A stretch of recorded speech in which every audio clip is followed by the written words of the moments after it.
有拖延症你也救了。我从几个观看数最高的拖延症影片汇整里面的克服方法，加上我个人经验，就是今天要分享的克服拖延症最精华的6个方法。里面我觉得最简单实施的是第5个方法。你想克服拖延症吗？看这一支就够了，直接为2021年的新年计划做准备。大家好，我是你们人生顾问定，欢迎你来到我的频道。我会分享客户常咨询的问题，包括人生、职场、情感等生活主题。跟着我一起拆解问题，掌握快乐。请订阅我，并按下小铃铛，不要错过每一次提升自我的机会哦。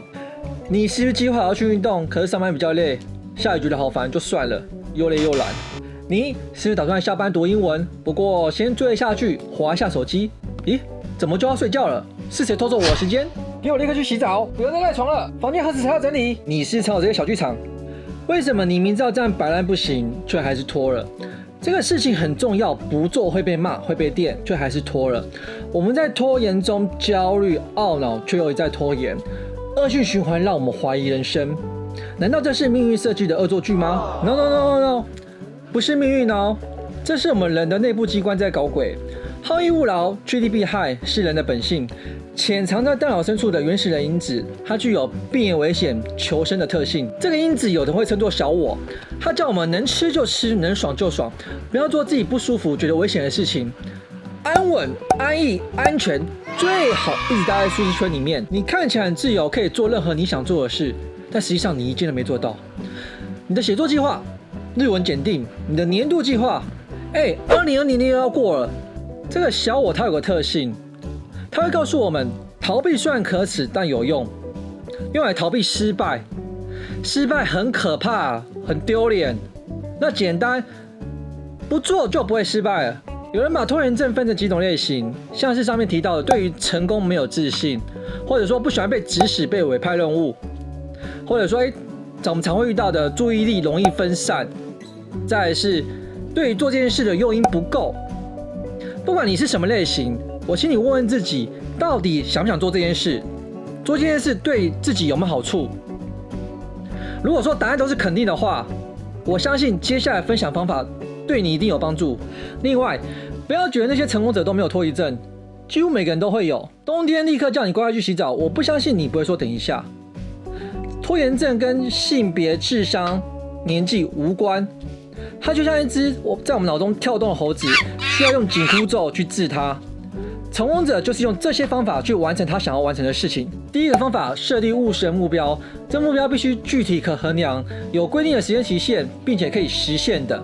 例如，我想要养成运动习惯，这个目标我们可以具体变成，我要在上班前2个小时晨泳2000公尺，有明确的动作，有规定的时间，有评估单位，有2000公尺可实行。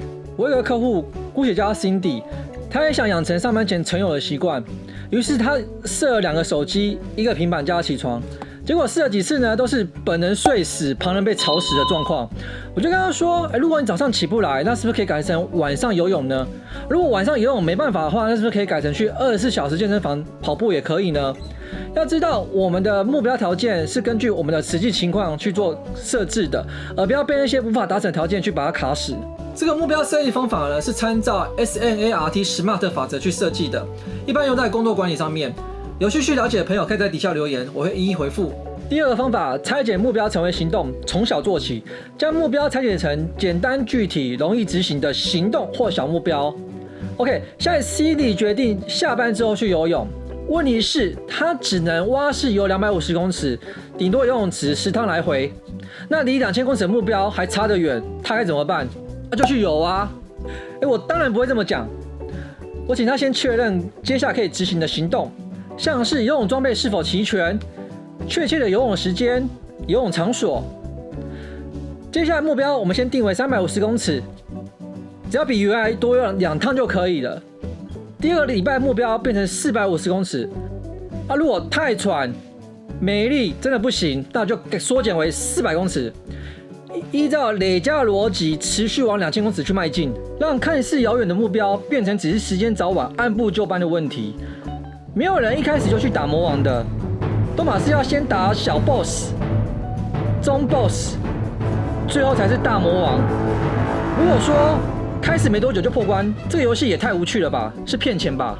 第3个方法，配合容易养成习惯方法。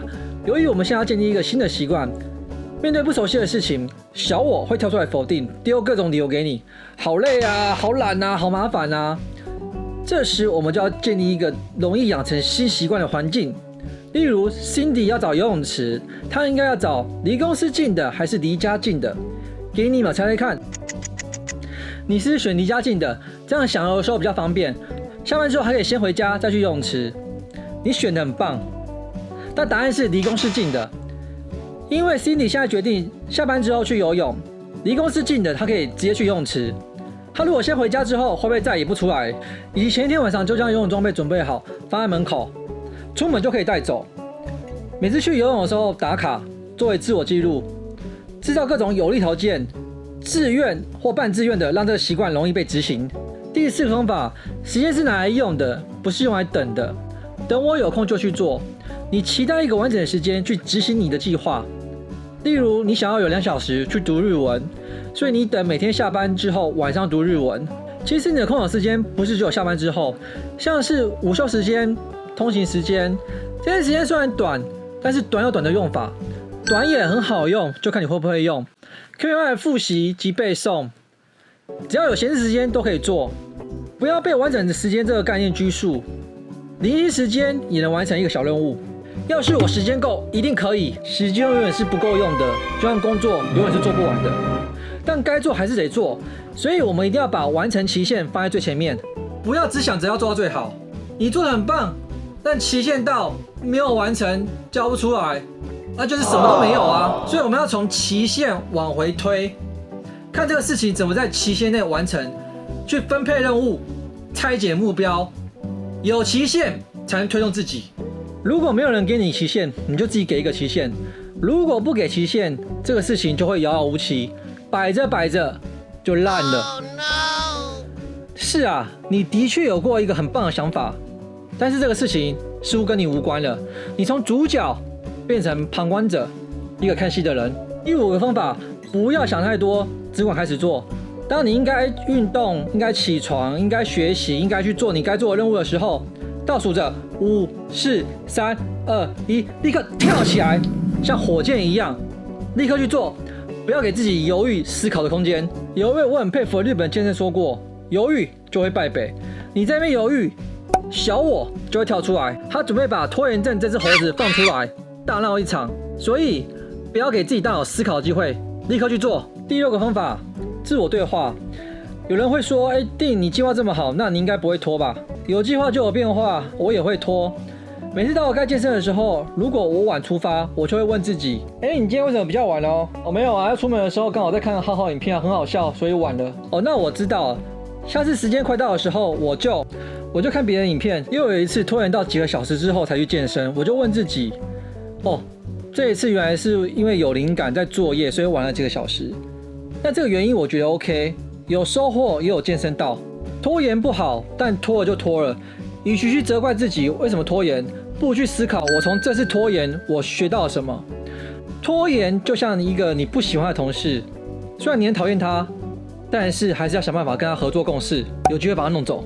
我不鼓励哦。拖延症发作的时候，不要自暴自弃，放弃原本的计划。就像难相处的同事又发作的时候，不要打他哦，而是想着，又来了，好，那事情还是要做，那我想办法来对付你，不要让我进度受影响。理想总是一帆风顺，但现实不是。拖延是发生了，但没关系，你已经走在改变的道路上了。看完这支影片的你，跟之前的你已经不一样了，一定有什么在你心里面萌芽着。欢迎留言跟我分享。感谢你看到影片的最后，这次分享了6个方法，大家可以利用图表帮助记忆，在生活中演练。图表处理方式我放在影片资讯栏。这次介绍的方法有点多，我推荐可以从第5个开始练习，不要想太多，只管开始做。影片如果你觉得有收获，请帮我按赞、留言、分享给有拖延困扰症的朋友。